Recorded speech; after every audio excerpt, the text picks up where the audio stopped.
Welcome, dear listener. It's time to settle in, let the rain wash over you, and pull those blankets up tight. Tonight I'll guide you through chilling tales best enjoyed in the glow of moonlight. Before we begin, I'd love to know where in the world you're listening from and what time the night finds you.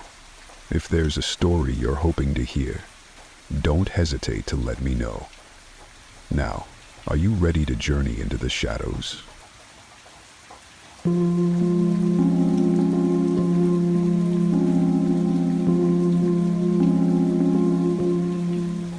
It's Christmas Eve, and I'm doing my best impression of a couch potato, ignoring the cheer outside.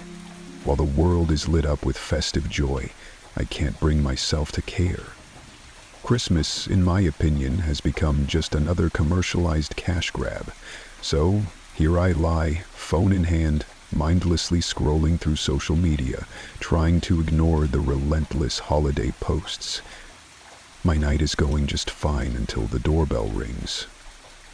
With a sigh, I drag myself off the couch and make my way to the door. Peering through the peephole, I see a group of carolers standing on my porch, their breath forming clouds in the chilly air. Great. Just what I need. I open the door a crack and see 4 people. 3 of them are smiling, decked out in festive hats and scarves, holding songbooks. The 4th, a tall man standing at the back, catches my eye. He's not smiling. Instead, he stares at me with an intense gaze, his hollow eyes boring into mine. It's unnerving, to say the least. "Sorry, not interested," I mutter, starting to close the door.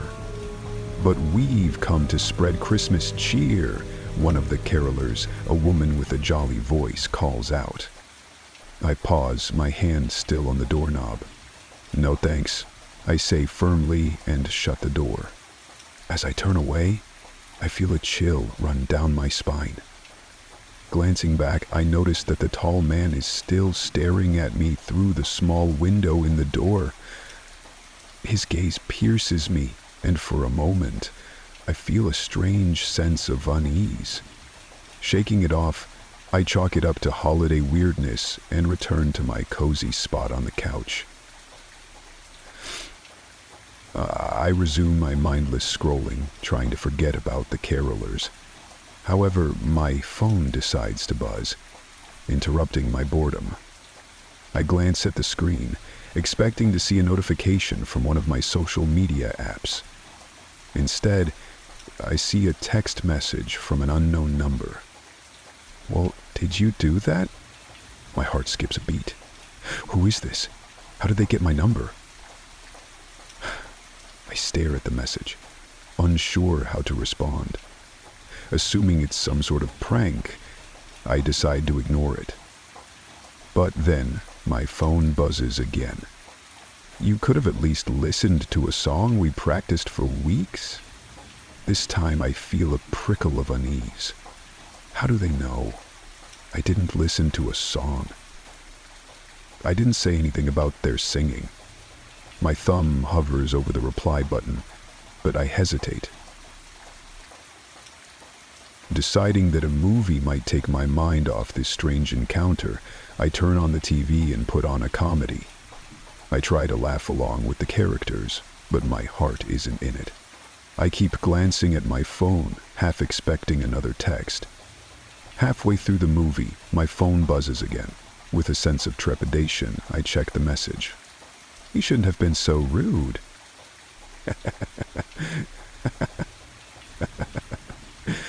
That's it.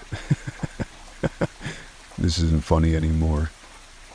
I feel a chill run through me, and the room suddenly seems colder. My gaze shifts to the windows, and I notice the snow falling outside, blanketing the streets in a silent, white shroud. Then I hear it. Soft singing, carrying on the wind. Silent night, holy night, all is calm, all is bright, the rhythm of the sea carrying on creatively in the quiet world. My heart starts to pound. I creep towards the window and carefully peer through the curtains. There they are, the carolers, standing in the snow-covered street below, staring up at my window. But something is very, very wrong. Their faces, they're blank. Smooth, pale skin where eyes and mouths should be. No features, just blank canvases. My breath catches in my throat as I take in this nightmarish scene. Panic rises within me and I scramble to my phone, intending to call the police. But as I frantically try to unlock the screen, a new message appears. Come outside.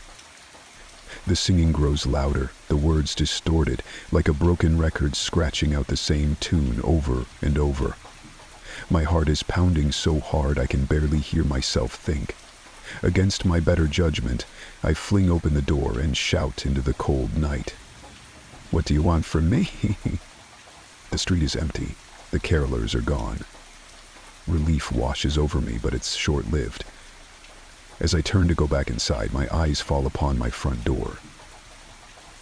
Scratched into the wood in jagged, angry letters are 2 words: join us. I step back inside, my heart hammering in my chest, and the warmth of my home envelops me. But something is different. The lights flicker, and the familiar surroundings seem twisted, almost surreal. As I turn to shut the door, I notice the carolers standing in the snow outside once more. Their blank faces are turned towards me, and they seem to be waiting. With a growing sense of dread, I realize something even more disturbing. I'm not inside my home anymore. I'm outside, standing in the snow with them. How did I get out here? One of the carolers, the tall man whose gaze had unnerved me earlier, steps forward. His face begins to change, eyes and the mouth forming, and his lips curl into a sinister smile. You don't like Christmas, do you? His voice is like ice, sending shivers down my spine. Let's see how you feel about eternity. I want to scream, to run, but I'm frozen in place. The other carolers close in around me, their blank faces staring, and I realize with horror that I'm trapped. You see, we're a special kind of carolers, the tall man continues, his eyes glinting with malicious glee. We seek out those who scorn the spirit of Christmas, and we offer them a chance to change their ways. I try to speak, but my voice fails me. What do you mean? Join us, and you'll spread Christmas cheer forever. It's a gift, really. An eternity of joy and song. His smile widens, revealing sharp, pointed teeth. But refuse, and, well, let's just say we don't take rejection lightly. I back away, my heart pounding. I don't understand. Why me? Oh, but you do? His gaze intensifies, and I feel a stab of guilt. You've shut out the world, closed your heart to the magic of the season. It's people like you who need us the most. My mind races as I try to make sense of this twisted situation. I just need some time away from all the noise, I stammer. The tall man's expression softens and he takes a step closer. We understand. That's why we're here, to remind you of what you're missing, to show you the error of your ways. I swallow hard, my throat dry. And if I refuse? His smile returns, colder than ever. Then you'll become one of us, a faceless caroler, forever seeking redemption. I stare at the tall man, my heart torn between fear and desperation. Please, there must be another way, I plead. I'll change, I promise. I'll embrace the spirit of Christmas. The carolers remain silent, their blank faces impassive. The tall man's gaze softens slightly, and he takes a step back. Very well, he says, his voice carrying a hint of disappointment. You have until Christmas morning. Open your heart, spread cheer, and we shall leave you be. Fail, and you will join our choir forever." With that, they turn and begin to walk away, their footsteps crunching in the snow. "Wait," I call out, my voice hoarse. "How will I know if I've succeeded?" The tall man pauses and looks back at me, his eyes gleaming in the moonlight. "You'll know," he says cryptically. "The true spirit of Christmas will reveal itself to you. Embrace it, and you'll be free." And with that, they disappear into the night, leaving me alone with my fears and a daunting task ahead. Christmas morning arrives, and I find myself standing on my porch, a bundle of nerves. I've spent the past hours frantically trying to embrace the spirit of the season. I've donated to charities, helped an elderly neighbor decorate their tree, and even sung carols myself in the town square. But I have no idea if it's been enough. As the sun rises, casting a warm glow over the snow-covered landscape, I feel a mix of hope and dread.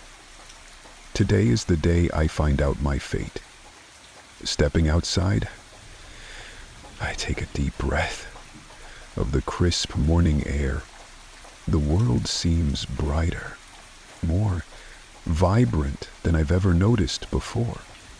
I walk down the street, my eyes scanning the faces of those around me, searching for any sign of the carolers. Then I see them, standing at the end of the street, their blank faces turned towards me. My heart sinks as I realize they haven't moved on. Have I failed?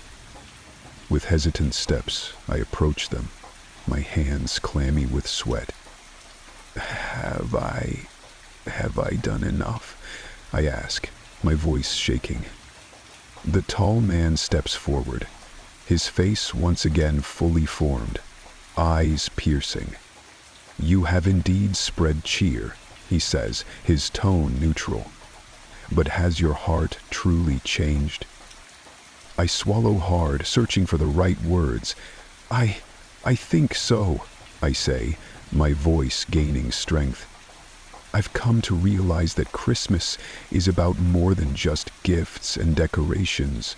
It's about kindness, joy, and sharing love with those around us." The carolers remain silent, their faces unreadable. "I understand now that my cynicism was closing me off from the world," I continue, my voice passionate. "I choose to open my heart and embrace the magic of the season. I want to bring joy to others, not shut it out." A murmur goes through the group of carolers, and I sense a shift in the air. The tall man's intense gaze softens, and a small smile plays at the corners of his mouth. "Then you are free," he says, his voice carrying a note of satisfaction. "You have embraced the true spirit of Christmas." Relief washes over me, and I feel as though a weight has been lifted from my shoulders. I take a moment to savor this newfound freedom, then turn to the carolers with a sense of gratitude. "Thank you," I say sincerely. "I promise to keep the spirit of Christmas alive in my heart all year round." The tall man nods, and with a final smile, he and the other carolers turn and begin to walk away. As they move down the street, their faces begin to change, eyes and mouths appearing, until they look like ordinary people once more. I watch them go, a sense of wonder filling me. I realize that my encounter with these strange carolers has changed me forever. From now on, I will cherish the magic of Christmas and strive to bring joy to those around me, not just during the holidays, but every day. As I turn to go back inside, I feel a warmth in my heart that has nothing to do with the sun shining on the snow. I know that my journey towards embracing the spirit of the season has only just begun, and I look forward to the adventures that lie ahead.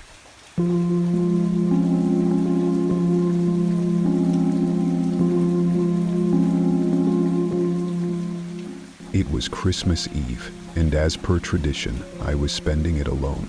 I had long since accepted that my bitter, cynical personality wasn't exactly conducive to forming close relationships.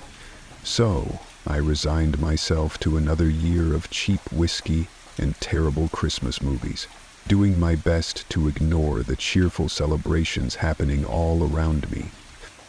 I had just settled onto the couch, pouring myself a generous glass of whiskey, when I heard a soft knock at my door.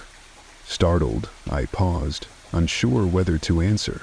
I wasn't expecting anyone, and the last thing I wanted was some cheerful carolers or neighborhood well-wishers disturbing my solitude. After a moment of hesitation, curiosity got the better of me, and I rose from the couch, making my way to the door. Peering through the peephole, I saw that the hallway was empty. Frowning, I slowly opened the door, half expecting a group of mischievous kids playing a prank. But there was no one there. Just a small package, neatly wrapped in bright red paper with a glittering gold bow on top. No card, no note, no indication of who had left it. I stood there for a moment, a mix of confusion and curiosity washing over me. Then, cautiously, I bent down and picked up the package. It was surprisingly heavy for its size, and as I brought it inside, I felt a strange sense of unease. I set the package down on the coffee table, my eyes drifting to the bow. It was almost garish, a bright, glittering gold that seemed out of place with the rest of my sparse utilitarian decor. I told myself to ignore it, but I found my eyes drifting back to it as I sat down on the couch. What could be inside, I wondered. And, more importantly, who had sent it? I tried to focus on the movie playing on the TV, but my eyes kept being drawn to the mysterious package. Finally, I gave in to my curiosity and reached for it. The paper was smooth and expensive feeling, and as I carefully peeled it back, I revealed a simple wooden box. It had a single brass latch, which I slowly lifted. As soon as the latch was released, the box lid popped open of its own accord. Startled, I drew my hand back, my heart pounding. Inside was an object wrapped in crimson velvet. Whatever it was, it seemed to be the source of the weight that had intrigued me earlier. My hands were shaking slightly as I reached for the velvet bundle. I hesitated, a sense of foreboding washing over me. The air felt heavier, and a chill ran down my spine. Slowly, I unfolded the velvet, revealing a small snow globe. At first glance, it seemed ordinary enough, but as I looked closer, my breath caught in my throat. Inside the globe was a perfect, intricate replica of my living room. My couch, my TV, the bottle of whiskey on the table, even the movie playing on the table was the same.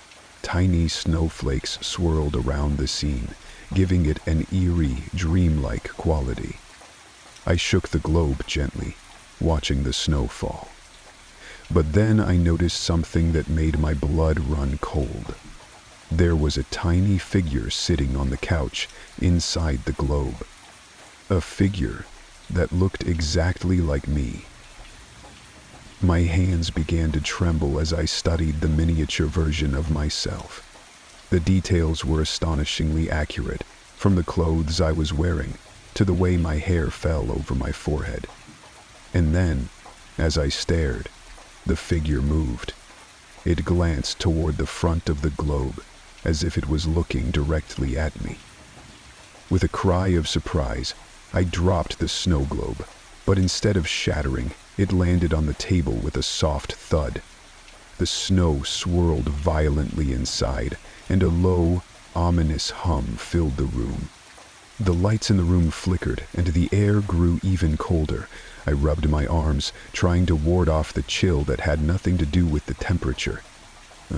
Something was wrong, terribly wrong.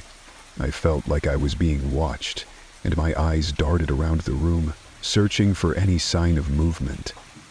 Then I noticed something that made my blood run cold. Tiny snowflakes were falling inside my living room. They drifted gently downward, landing on the furniture and the floor, melting into tiny puddles. The hum grew louder and the room began to shift and distort. The walls stretched and bent, the furniture seemed to dissolve into swirling white mist, and I felt myself being pulled as if gravity had suddenly reversed. I tried to scream, but no sound came out. When the world finally stopped spinning, I found myself standing in an enormous version of my own living room. I was tiny, like a doll, and I realized with a shock that I was now inside the snow globe. I pounded on the glass, my fists connecting with a soft, muffled thud. Outside, I could see my own living room, exactly as it had been before, except for one crucial difference. Sitting on the couch was another version of me, holding the snow globe. Me. Panicked, I watched as the other me got up and walked to the door. I banged on the glass, desperate to get their attention, but they didn't seem to notice. Then, they opened the door, and I saw a red box sitting on the porch. With a growing sense of horror, I realized what was about to happen. The other me picked up the box, brought it inside and unwrapped it, revealing a snow globe with yet another version of myself inside. I was trapped, unable to do anything but watch as the cycle repeated. Days passed, or maybe weeks. It was impossible to tell inside the snow globe. I witnessed the other me going through the motions of my life, making small changes, improving my routine. And slowly, I realized that this version of myself seemed happier, more social, and more successful. Then, one day, I saw the other me unwrap another red box, and my heart sank as I realized the horrifying truth. The snow globe didn't trap me. It replaced me. Each new version of myself was an improved model, a better, happier person. The old versions were discarded, trapped in an endless collection of snow globes, left to rot in an infinite void. I screamed, my fists pounding futilely against the glass, but no one could hear me. The snow globe shook violently, and the familiar hum filled my ears. I felt myself dissolving, my form breaking apart into swirling snowflakes. And then, everything went dark. I opened my eyes to find myself standing on a stranger's doorstep, a red-wrapped box in my hands. I was disoriented, my mind reeling from the realization of what had just happened. Then, the door opened, and a tired-looking man stared at me, his eyes widening in surprise. "Who are you?" he asked, his voice wary. I smiled, even as my heart twisted with guilt and confusion. "Merry Christmas," I said, my voice sounding strange to my own ears. The man frowned, clearly unsure what to make of me. "It's not Christmas yet," he said, his tone suspicious. "Who are you, and what do you want?" I took a step forward, my smile widening. "I'm here to deliver a gift," I said, holding up the box. "A very special gift." The man's eyes narrowed, but before he could say anything, I continued. "This gift will change your life," I said, my voice low and compelling. "It will make you happier, more successful, and bring you everything you've ever wanted." The man hesitated, his wariness warring with his curiosity. Then, slowly, he reached for the box. As his fingers closed around it, I felt a strange sense of satisfaction. "Open it," I urged, my voice soft and persuasive. "Open it, and let the magic begin." The man's fingers fumbled with the wrapping, and then he lifted the lid of the box. Inside was a simple, beautifully crafted snow globe. He picked it up, his eyes widening as he saw the intricate replica of his own living room inside. "It's beautiful," he whispered, his voice full of wonder. I nodded, my smile never wavering. "It's a gift," I said. "A gift to change your life." The man shook the snow globe gently, and I saw his eyes widen as he noticed the tiny figure sitting on the couch inside, a figure that looked just like him. "Ah," he started, his voice full of awe. I took a step back. My mission complete. "Merry Christmas," I said softly. "Enjoy your new life." Then I turned and walked away, leaving the man standing there, a look of wonder on his face as he studied the snow globe. I walked for a long time, my mind reeling from the events that had just unfolded. I had become a part of the cycle, a cog in the machine that was discarding old versions of people and replacing them with new, improved models. But something was different about me. I remembered the moment I had realized the truth about the snow globes, the horrifying understanding that had come to me as I watched the cycle repeat, and I knew that I couldn't continue this endless chain of replacements. So I made a decision. I would break the cycle. I wandered the streets, searching for the right person, the right moment, and finally, I found her. She was an elderly woman, sitting alone on a park bench, a sad, lonely look on her face. I approached her, the red-wrapped box in my hands. "Hello," I said softly. "Would you like a gift?" The woman looked up at me, her eyes clouded with suspicion. "What kind of gift?" she asked, her voice wary. I held out the box. "A special gift," I said. "One that will bring you joy and companionship?" The woman hesitated, then reached for the box. Her fingers trembled as she unwrapped it, and I saw the hope and longing in her eyes. When she lifted the lid, I held my breath, waiting for her reaction. She gasped, her eyes lighting up with delight. "Oh," she breathed. "It's beautiful." I nodded, my heart heavy. "It's a gift," I said softly, "but it's not for you." The woman frowned, confusion creasing her forehead. "Then who?" I took a step back. "It's for someone who needs it more than you do," I said, my voice gentle. "Someone who is lonely and lost." The woman's eyes widened as she seemed to understand. "You want me to give it to someone else?" I nodded.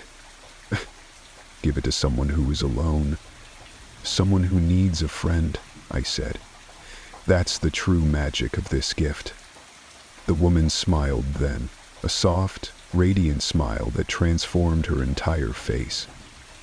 "I understand," she said softly, "and I know just the person." I watched as she rose from the bench, the box cradled carefully in her hands. She walked away with a new spring in her step, a sense of purpose and joy that hadn't been there before. And I knew that I had broken the cycle. Epilogue. A new purpose. In the weeks that followed, I made it my mission to find people who needed a little magic in their lives. I delivered red-wrapped boxes to those who were lonely, sad, or simply in need of a friend, and each time I asked them to pass on the gift, to pay it forward and bring a little joy into someone else's life. The snow globes became a symbol of hope and connection, a way to bring people together and spread happiness.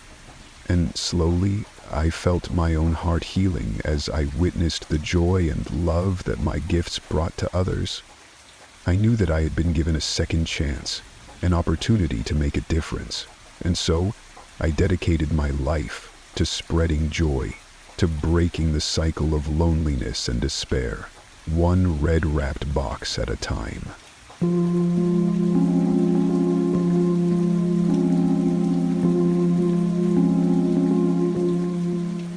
It's Christmas Eve, and I'm curled up alone by the fireplace, a blanket wrapped snugly around my shoulders.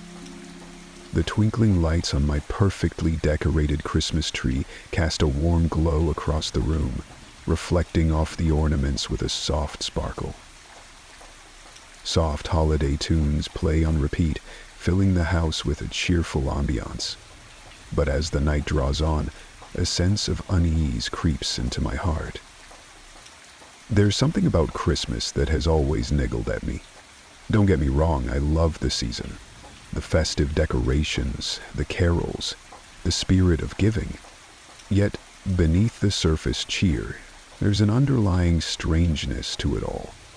The specific rituals we follow, the traditions that seem to have no clear origin, it's all a bit mysterious.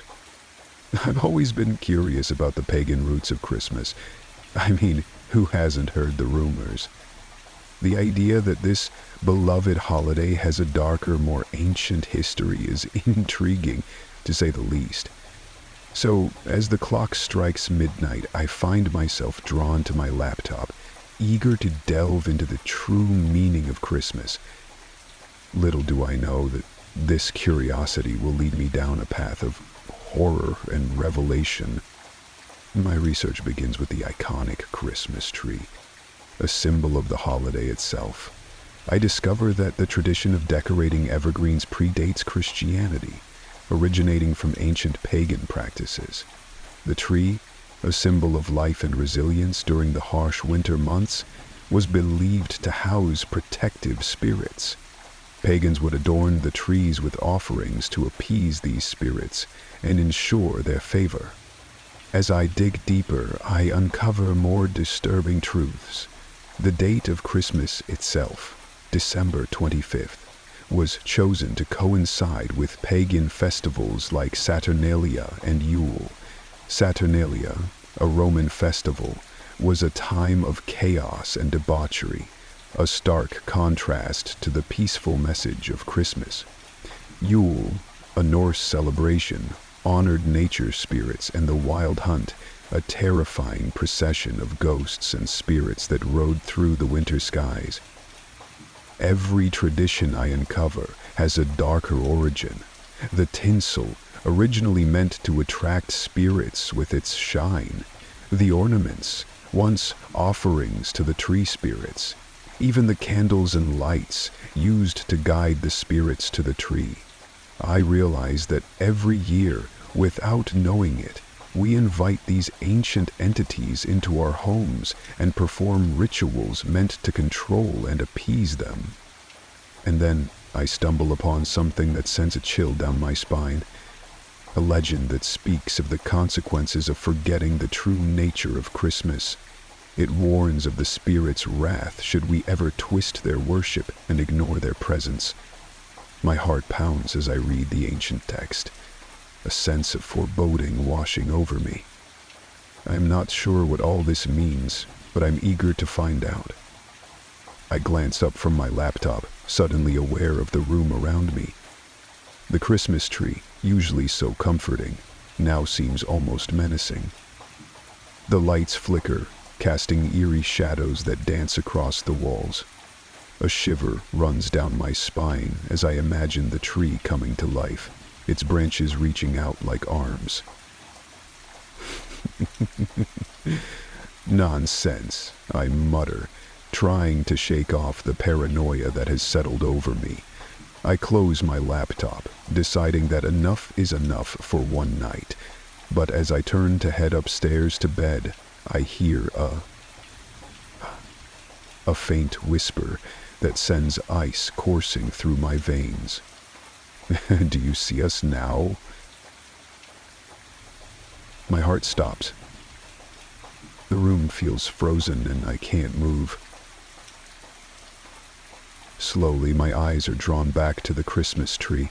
It sways gently, its branches rustling as if stirred by an invisible breeze. "Who's there?" My voice comes out as a hoarse whisper.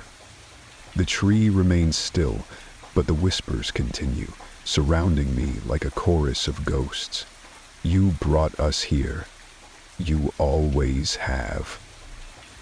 I back away, my eyes wide, searching the room for any sign of movement, but there is nothing, only the silent, watching tree. With trembling steps, I approach the tree, my fear warring with my curiosity. As I draw closer, I notice something I hadn't seen before. The ornaments, their surfaces reflecting the soft glow of the lights, seem to shift and change. I lean in, my breath catching in my throat as I realize the truth. Faint faces are etched into the baubles, their eyes closed as if in peaceful slumber. I reach out, my finger gently touching the surface of one ornament. As I do, the face turns to look at me, its eyes opening with a slow, sinister creak. I stumble back, my heart pounding in my chest. What are you?" A voice, echoing as if from a great distance, fills the room. "You know who we are. You brought us here, year after year. We are the forgotten ones." The air grows heavy, oppressive. Shadows begin to spill from the base of the tree, pooling on the floor like dark ink. They rise, taking on humanoid shapes, their eyes glowing with an otherworldly light. I back away, my eyes wide with terror. "You invited us into your homes, performed our rituals, and then ignored us," the voice continues. "For too long we have been forgotten, but no more. We are here to collect what is owed." One of the shadowy figures steps forward, its form solidifying as it moves. Its eyes, a deep, endless black, are fixed on me with an intense hatred. "For centuries, you have invited us in, only to cast us aside. You took our rituals, twisted them to suit your new gods, and erased us from memory. But we remember. We feel the pain of being forgotten." I try to speak, but my voice fails me. I turn to run, but the shadows are faster. They stretch and reach, their tendrils wrapping around my ankles and pulling me to the ground. I cry out, struggling against their grip, but it is no use. The faces and the ornaments, once peaceful, now twist with malicious glee. The spirits close in, their forms becoming more defined as they feed on my fear. "You have ignored us for the last time," the lead spirit snarls. "You took our worship and made it your own. Now we will take something from you. We will twist your world just as you twisted ours." Everything goes dark. I feel myself being pulled into an abyss, my screams lost in the void. And then, slowly, I become aware of my surroundings again. I'm sitting in my living room, the Christmas tree looking innocent and cheerful. The ornaments are as they should be, with no hint of the faces I'd seen before. The whispers are gone, and the room is silent. With a shaking hand I reach for my phone. It's Christmas morning, and I have no memory of what just happened. I scroll through my texts and photos, searching for something familiar. But they're all gone. No friends, no family, no contacts at all. It's as if they never existed. Confused and terrified, I rush outside, hoping to find some answers. But the streets are empty. No cars, no people, no signs of life. Snow falls silently, blanketing the deserted town. As I stand there, alone and trembling, I hear it. The faint rustle of leaves coming from every direction. The voices of the spirits echo in my mind. Do you see us now? I spin around, my eyes wild with fear, and that's when I realize the horror of my situation.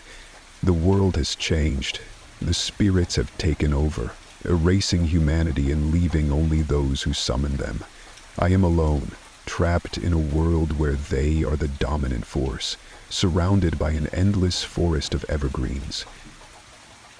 Days turn into weeks, and I survive in this new spirit-dominated world. I learn to avoid the ever-present trees, their branches heavy with watching spirits. I scavenge for food, keeping to the shadows, always listening for the rustle of leaves that signals their presence. I find others like me, people who have been spared, but we are few and far between. Together, we form a small group, seeking refuge in abandoned buildings, always on the move. We dare not stay in one place for too long, for the spirits are ever watchful. As time passes, we learn more about the spirits and their world. We discover that they are not all malicious, some even sympathetic to our plight. We form alliances, learning their ancient rituals and offering respect to those who will listen. In return, they teach us how to navigate this new reality. But the memories of that fateful Christmas Eve remain. The horror of being forgotten, of having my world twisted and changed, is forever etched in my mind. And so, I share my story, a warning to those who might listen. Remember the roots of Christmas, for the spirits are always watching, and they will not be forgotten again.